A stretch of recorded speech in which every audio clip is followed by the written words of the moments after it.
আসিয়াকে যখন বলা হলো, ফেরাউন বলল, আসিয়া শুনতে পেলাম তুমি নাকি কালেমা পড়েছো, ঈমান এনেছো। আসিয়া বলছেন, স্বামী আমার শুনতে হবে কেন, আপনি এখন দেখেন, আশহাদু আল্লা ইলাহা ইল্লাল্লাহ। সঙ্গে সঙ্গে ফেরাউন বলছে, আসিয়া তুমি এমনটা করবে আমার কল্পনাতেও ছিল না। আসিয়া বলছেন, স্বামী আমার, আপনার কাছে আমার যৌবন, আমার কাছে আপনার যৌবন। আপনি আমার স্বামী হন, আমি আপনার স্ত্রী হই, কিন্তু আমি আপনার কাছে করজোড়ে মিনতি জানাই, জান্নাতে একসঙ্গে থাকতে চাই, দুনিয়াতে একসঙ্গে ছিলাম, কালেমা পড়ে আপনিও মুসলমান হন। ফেরাউন বলে, আসিয়া মুসা সত্য, মুসার দিন সত্য, আমি সব জানি, সব বুঝি, কিন্তু মানবো না। কেন? চেয়ার চলে যাবে। এমন সমস্যা এখনো আছে না নাই? আসতে বলবেন না, আছে না নাই? প্রত্যেকটা মানুষের মধ্যে স্বচ্ছতা, ভালো মন্দ বোঝার ক্ষমতা দিয়েছেন কে? কোন লোকটা ভালো, কোন লোকটা খারাপ সবাই জানে, জানে কিনা বলেন? নিজের স্বার্থের জন্য বিরোধিতা করে, ঠিক আছে না? ফেরাউন বলে ফেলল, আসিয়া শোনো, সব কিছু ঠিক আছে, কিন্তু আমার মান সম্মান ডুবানো যাবে না, আমার তো প্রেস্টিজ আছে, আমার তো সম্মান আছে, তুমি ইসলামটা ছেড়ে দাও। আসিয়া বলছেন, স্বামী আমার, ইমানের জায়গায় কোনো মার্সি নাই, ইমানের জায়গায় কোনো আপিল চলবে না, জীবন দেব কিন্তু ইমান কখনো বিক্রি করতে পারবো না। আর আমার দেশের কত ইমানদার সকালে ইমান বেচে, বিকালে ইমান বেচে, আছে না নাই? ইমান বিক্রি করে খায়, ইমানটা বেচে দিয়ে দেয়, ইমানটা ধ্বংস করে ফেলে, এমনটা করা যাবে না। আসিয়া আলাইহিস সালাতু ওয়াস সালাম তার জন্য দৃষ্টান্ত। আহা, এই আসিয়া আলাইহিস সালাতু ওয়াস সালামকে যখন ফেরাউন বলল, আসিয়া এখনো সময় আছে, তুমি কি করবা বলো। কেন না, আমি অনড়। ফেরাউনের দাসীকে ফেরাউন করলো কি, শক্ত করে বেঁধে ফেললো। সে ইসলাম কবুল করেছিল, দুই হাতের মধ্যে দুইটা পেরেক ঢুকায় দিল, দুই পায়ে দুইটা পেরেক ঢুকায় দিয়া অঙ্গগুলো একটা একটা করে কেটে ফেলতেছিল। আসিয়া, এমন করি তোমাকে দুনিয়া থেকে বিদায় করব। আসিয়া বলছেন, আমাকে মৃত্যুর হুমকি দেখাচ্ছেন, আমি মৃত্যুকে ভয় পাই না, কারণ মৃত্যু না হলে তো আমি আল্লাহর সঙ্গে সাক্ষাৎ করতে পারবো না। যেরকম সুবহানাল্লাহ, আমি তো আল্লাহর সঙ্গে সাক্ষাৎ করতে পারবো না। আসিয়া আলাইহিস সালাতু ওয়াস সালাম শেষ পর্যন্ত অনড় থেকে গেলেন। ইন্নাল্লাযীনা ক্বালু রাব্বুনাল্লাহু সুম্মা ইসতাকামু তাতানাজ্জালু আলাইহিমুল মালায়েকা। আসিয়া আলাইহিস সালাতু ওয়াস সালাম শেষ পর্যন্ত করলেন কি, ওই দাসীর শাহাদাত দেখে তার ঈমানটাও তাজা হয়ে গেল। হামান বলল, ফেরাউন, আসিয়াকে না মারা পর্যন্ত তোমার শত্রু নিধন না হলে তোমার জন্য হুমকি হয়ে যাবে। ফেরাউন, তুমি আসিয়াকে মেরে ফেলো। এবার হামানের পরামর্শে ফেরাউন বলল, জাল্লাদকে রেডি করে ফেলো, ওকে মেরে ফেলবো আজকে। নিজের বউ কিন্তু দেখেন, কায়েমি স্বার্থের জন্য বউকে মেরে ফেলে এমন লোক এখনো আছে, কিন্তু আসতে বলবেন না, আছে না নাই? যারা হত্যার রাজনীতি করে তারা সবগুলো ফেরাউনদের প্রেতাত্মা, ঠিক কিনা? আমার বন্ধুগণ, আসিয়া আলাইহিস সালাতু ওয়াস সালাম যখন মুখোমুখি হয়ে দাঁড়ালেন, জল্লাদ করাত নিয়ে রেডি হয়ে গেছে, তার কপালে যেতে করাত দিয়ে চিরে দুই টুকরা করে শহীদ করে দেবে। এমন সময় আসিয়া আলাইহিস সালাতু ওয়াস সালাম কাঁপলেন না, নড়লেন না, ভয় পেলেন না, কারণ ইমানদারের বন্ধু কে বলেন? আসতে বলবেন না, কে? ইমানদার কারো কাছে মাফ চাইবে না, মাফ চাইবে কার কাছে? কারো কাছে প্রাণ ভিক্ষা চাইবে না, প্রাণ ভিক্ষা চাইবে কার কাছে? বারবার ফেরাউন বলছে, তুই আমার কাছে মাফ চেয়ে নে, আমি তোকে ছেড়ে দেবো। আসিয়া বলছেন, না রে না, আমি তা করব না। করাত যখন তার কপালে ঠেকে গেল, অর্ডার হয়ে যাবে, করাত দিয়ে চিটতে থাকো। এমন সময় আসিয়া আলাইহিস সালাতু ওয়াস সালাম অনড় থেকে একটা দোয়া করেছিলেন, সেই দোয়া আল্লাহ রাব্বুল আলামিন খুব পছন্দ করেছেন। এত পছন্দ করেছেন যে তার কিতাব হলো তাওরাত কিতাব, আর আসিয়ার দোয়াটা স্থান পেয়েছে আল্লাহর কালাম কোরআনের ভিতরে। তিনি দোয়া করলেন কি, রব্বি বিনিলি ইনদাকা বাইতান ফিল জান্নাতি ওয়া নাজ্জিনি মিন ফিরআউনা ওয়া আমালিহি। ও আল্লাহ, আমার জন্য বানিয়ে দিবা একটা ঘর। কয়টা ঘর? বাইতান, বুয়ুতুন বহু বচন, বাইতুন এক বচন। একটা ঘর তুমি আমাকে দিবা, ইনদাকা তোমার কাছে, মানে কার কাছে? আসতে বলবেন না, কার কাছে? আল্লাহকে আসিয়া তো কাছে টেনে নিয়েছেন, বলছেন আল্লাহ তুমি আমাকে হাজার হাজার ঘর দেওয়ার দরকার নাই, জান্নাত বড় চাই না, আমি একটা ঘর শুধু চাই, সেই ঘরটা হওয়া চাই তোমার ঘরের দেওয়ালের সাথে। যেরকম সুবহানাল্লাহ, তোমার কাছে আমাকে নিয়ে যাও, আমি তোমাকে কাছে পেতে চাই আল্লাহ। আমি দুনিয়ার কোন নিয়ামত আমি পেতে চাই না, দুনিয়ার কোন ক্ষমতা আমি চাই না। এত সুন্দর করে দোয়া করলেন, ফেরাউন থেকে, ফেরাউনের অনিষ্ট থেকে তুমি আল্লাহ আমাকে বাঁচাও। করাত দিয়ে টুকরো করে, 2 টুকরা করে শহীদ করে দেওয়া হলো। আসিয়া আল্লাহকে খুশি করে আল্লাহর জান্নাতের মেহমান হয়ে গেলেন। জান্নাত এত সস্তা না রে ভাই, জান্নাত পেতে হলে পরীক্ষায় উত্তীর্ণ হতে হবে। আমার মা বোন যারা আসছেন, আসিয়ার চরিত্রগুলো বোঝার চেষ্টা করবেন, খাদিজার জীবনগুলো জানার চেষ্টা করবেন, আম্মা জান আয়েশার জীবনগুলো জানার চেষ্টা করবেন। মুনাফিকদের সমস্ত সিমটম থেকে নিজেকে বাঁচার জন্য চেষ্টা করবেন। পর্দা লঙ্ঘিত কোনো গুনাহ করা যাবে না। মেয়েরা সহজেই জান্নাত পেয়ে যেত, কিন্তু মেয়েরা সহজেই জাহান্নামে চলে যাবে। আজকের সমাজে অধিকাংশ মেয়েরা জাহান্নামে চলে যাবে। এর মধ্যে 1 নাম্বার কারণ হলো পর্দা নাই, পর্দা নাই, পর্দা নাই। ঠিক কি না? পর্দা আছে, কোথাও পর্দা নাই। মহিলা মানুষ পুকুরে গিয়ে গোসল করে, আছে না? আছে নাকি এলাকায়? আছে না? কোথায় পাইছেন আপনি? হ্যাঁ, আমার মা, আপনি পুকুরে গোসল করবেন, উন্মুক্ত অবস্থায় আপনি গোসল করবেন, কারণ উন্মুক্ত স্থানে গোসল করা তো আপনার জন্য জায়েজ নয়। মেয়েরা পর্দা করবে, এই হুকুম মোল্লার না আল্লাহর? এগুলো কি মোল্লার কথা না আল্লাহর কথা? আল্লাহর কথা। তুমি ঠেকে ফেলো, তোমার দাম আমার কাছে অনেক বেশি। আল্লাহ বলছেন মার পায়ের নিচে জান্নাত রেখে দিয়েছি। যেরকম সুবহানাল্লাহ, এত দাম মায়ের, কিন্তু সেই মাটাকে আজকে পণ্য বানিয়েছে ইহুদির বাচ্চারা, পণ্য বানিয়ে ছেড়েছে, উলঙ্গ বানিয়েছে মেয়েদেরকে। সবচেয়ে দামি জিনিস হলো মুক্তা, ঝিনুক। ঝিনুকের পেটে কি থাকে বলেন? মুক্তা থাকে। কি মুক্তা না? মুক্তা কিসের পেটে থাকে? ঝিনুকের পেটে থাকে। ঝিনুক সাগরের তলদেশে থাকে। যত দামি জিনিস সব পর্দার ভিতরে, যত দামি জিনিস দেখবেন সেটাই পর্দার ভিতরে। পৃথিবীতে যত দামি জিনিস আছে এর মধ্যে সবচেয়ে দামি হলো আমার মা, আমার মা, আমার মা। সেই মাটাকে আজকে রাস্তায় বের করে দিয়েছে। যে মাকে আল্লাহ তাআলা এত দাম দিয়ে দিয়েছেন, মেয়েরা হলো রাজরানীর মতো চলবে। মেয়েরা কখনো একা বাইরে বের হবে না। যেমন রাজা যেমন কোথাও গেলে পরে তার সাথে অনেক কর্মচারী যায়, আল্লাহ তাআলা প্রত্যেক নারীকে রানী বানিয়ে দিয়েছেন। কোন নারী যখন বাইরে যাবে রানীর মতো চলবে, পাশে একটা পুরুষ থাকবে। আল্লাহু আকবার। পাশে কি থাকবে? পুরুষ থাকবে। একা মেয়েরা চলবে না।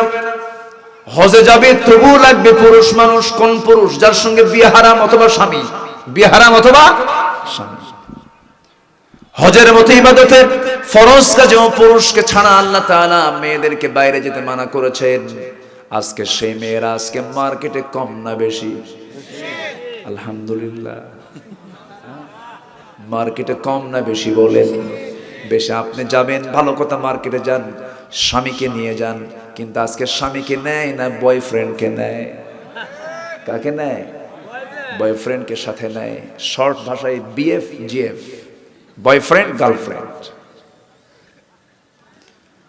আকাম কুকাম গুলো করে মার্কেটে চলে যায়, ঢং ঢং করি, মাথায় কাপড় নাই, বুকর না নাই, বোরকাটা পরে না, হাই হিল পরে, পেন্সিলের মতো 5 ভ্যানিটি ব্যাগ লাগায়, ঠোঁটে লিপস্টিক, আশকারা মাস্কারা সব ঢেলে সেজে নিয়ে সুন্দর কাপড় পরে চলে গেল। স্বামীর সামনে ছেঁড়া শাড়ি। মার্কেটে যেতে নতুন শাড়ি, লক্ষণ কি ভালো নাকি? লক্ষণ ভালো নাকি? দোকানদারের সামনে গিয়ে আস্তে করে ঠ্যাঙের উপরে ঠ্যাং তুলে দিয়ে বলে, ভাইয়া একটা শাড়ি দেখানো যাবে কি?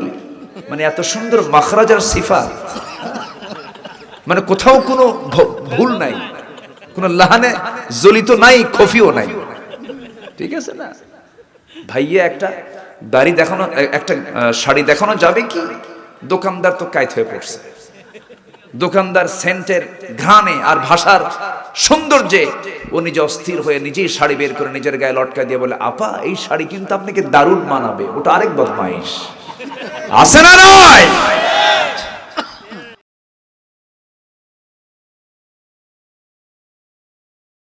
চলে, এগুলো বাদ দিয়ে দিতে হবে। মা, আপনার জন্য জান্নাত অপেক্ষা করছে, 8টা জান্নাতের দরজা আপনার জন্য খোলা। জোরে বলি সুবহানাল্লাহ। বিনিময়ে 4টা কাজ। কয়টা কাজ? 4টা কাজ। সহিহ বর্ণনা, 4টা কাজ।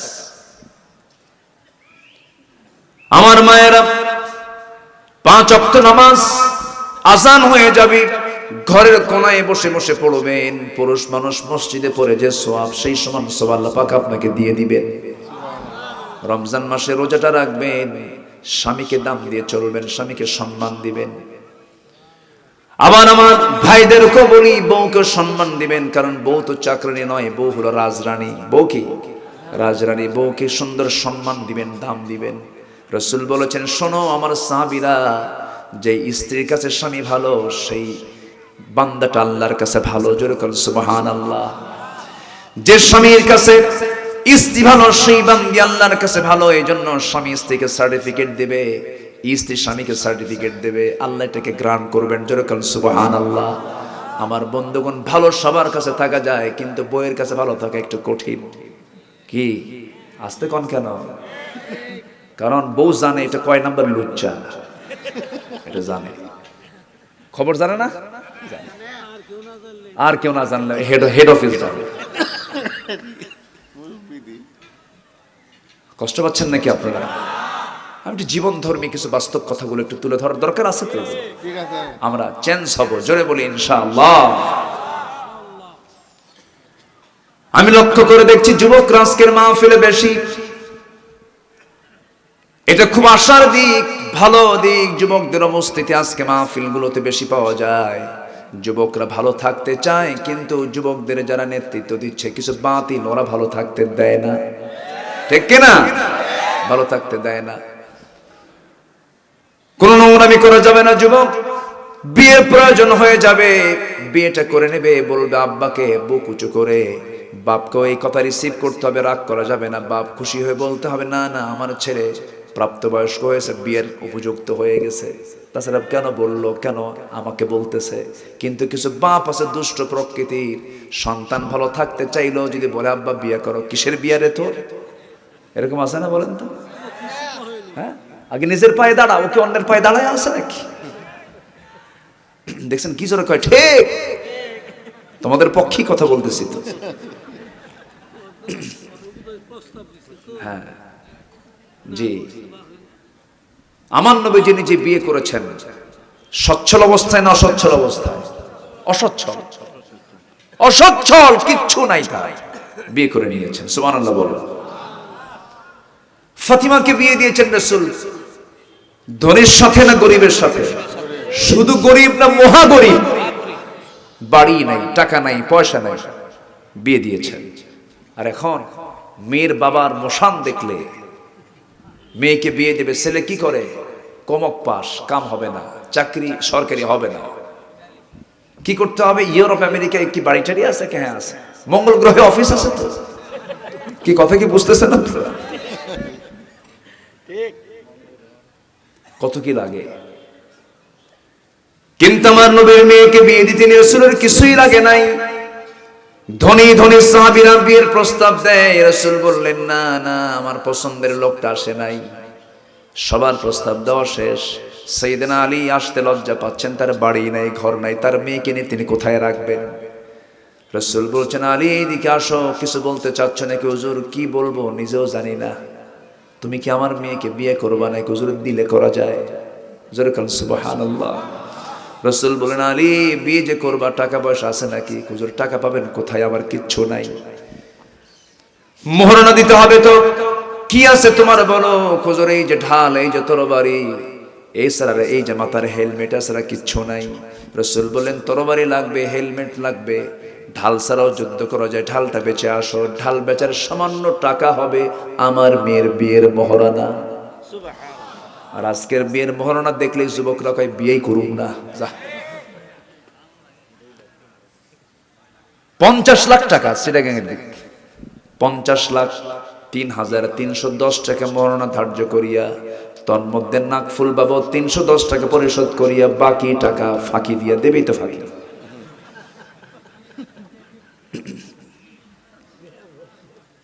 এগুলো তো কোনো ঠিক নয়। যে প্রার্থী, যে যুবকটা বিয়ে করতে আসবে তার সমর্থন অনুযায়ী মহারণা, ঠিক কিনা? ক্লিয়ার। আবার ওইদিকে মেয়েকে বিয়ে দিতে নিয়ে বাপ হিমশিম খায়। ছেলে যদি একটু ডিগ্রি বেশি হয় তখন হা করে, আছে না? ছেলেও হা করে, ছেলের বাপও হা করে। কি হা? যৌতুকের হা। আছে নাকি এলাকায়? আছে নাকি? আছে, আছে। আমি কি কষ্ট দিচ্ছি নাকি আপনাদের জানি না। আচ্ছা, এগুলো করা যাবে না। যৌতুক ওই দিকে হারাম, আবার জোর করে চাপিয়ে দাও মহারণা অতিরিক্ত ধার্য করাও কি জুলুম, অন্যায়। এই জুলুমগুলো করা যাবে না, অন্যায়গুলো করা যাবে না। বিয়েটাকে সহজ করে দিয়েছেন মুহাম্মদ সাল্লাল্লাহু আলাইহি ওয়াসাল্লাম। রাসূল বিয়েকে খুব সহজ করে দিয়েছেন। কারণ সময় সুযোগ হলে পরেই বলতেন তুমি বিয়েটা করে নাও। আমার নবীজি মেয়েকে বিয়ে দিলেন।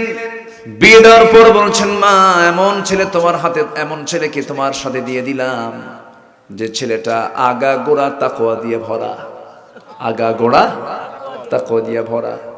যাও মা, আলীর ঘরে চলে যাও, তোমার জন্য দোয়া করে দিচ্ছি মৃত্যুর দিন পর্যন্ত যেন স্বামীর বিরুদ্ধে একটা নালিশ যেন আমার কানে না আসে। যাও। বিয়ের আগে শ্রেষ্ঠ ঘর বাবার ঘর, বিয়ের পর শ্রেষ্ঠ ঘর হলো স্বামীর ঘর। যাও, যাও। আজকের মেয়ের বাবারা মেয়েকে বিয়ে দেয় আর বলে, মা তুই যা, ফোন নিয়ে যাবি, কিছু হলেই শুধু ফোন দিবি, খাইয়া ফেলাবো। আসলে এরকম আছে না? শান্তি হবে কেমনে? মুরব্বী তো ঠিক নাই, এগুলো করা যাবে না। জামাইকে সম্মান দেওয়া দরকার, শ্বশুরকে সম্মান দেওয়া দরকার। আপনি একজনকে অপমান করবেন আর আপনি সম্মান পেতে চাবেন, আপনি সম্মান পাবেন না। সম্মান পেতে হলে সম্মান দিতে হবে, স্নেহ শ্রদ্ধা থাকতে হবে সমাজে। রাসূলের জন্য কড়া কথা বলেছেন, মাল্লাম ইয়ারহাম সাগীরানা ওয়া লাম ইউক্কির কাবীরানা ফালাইসা মিন্না।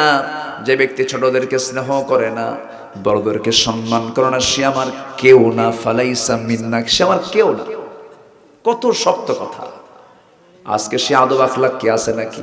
নাই। ফাতিমার বিয়ে হয়ে গেল, সন্তান দুইটা জন্ম নিল। হাসান হুসাইনের জন্ম হয়ে গেল। কাঁচা ঘর, কাপড় চোপড় গুলো খুব সহজেই নষ্ট হয়ে যায়। রান্না বান্না করতে হিমশিম খাচ্ছেন ফাতিমা রাদিয়াল্লাহু তাআলা আনহা। আব্বার কাছে এসে বলছেন, আব্বা জান দেখুন তো একটা কাজের মানুষ দেওয়া যায় নাকি? কেন মা, কি হয়েছে? আপনার কলিজার টুকরো দুইটা নাতি, এই দুইটা নাতিকে নিয়ে রান্না বান্না কাজগুলো করতে করতে আমি হিমশিম খেয়ে যাচ্ছি। আব্বা দেখেন তো একটা কাজের মানুষ দেওয়া যায় নাকি? রাসূল বলছেন, ফাতিমা এদিকে আয়। কাছে টানলেন। রাসূল বলছেন, ফাতিমারে 3 দিন না দেখলে পরে আমার ভাল লাগে না। আমার নবীজি ফাতিমাকে 3 দিন কোনদিন পার হতে দিতেন না। 3 দিনের মধ্যে রাসূল তাকে একটাবার দেখতেন।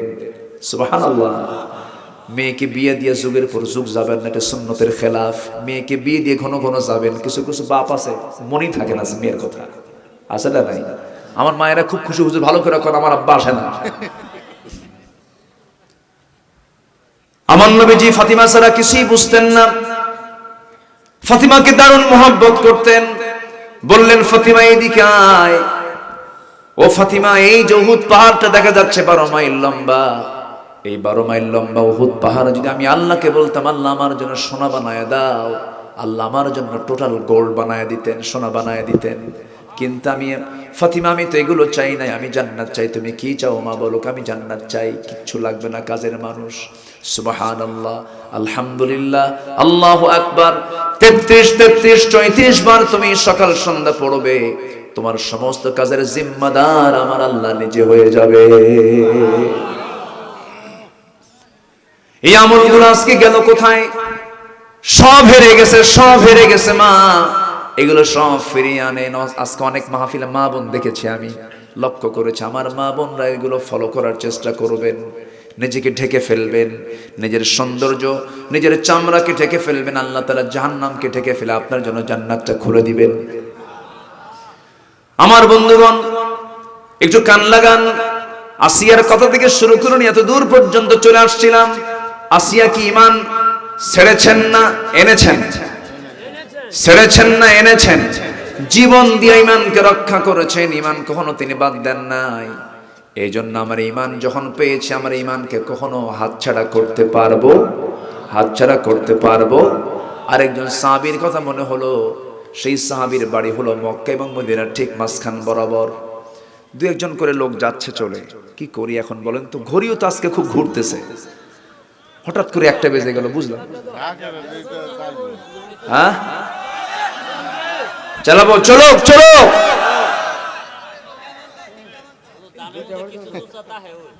জি আলহামদুলিল্লাহ, এত সুন্দর মানুষ হয়। আল্লাহু আকবার, আল্লাহু আকবার।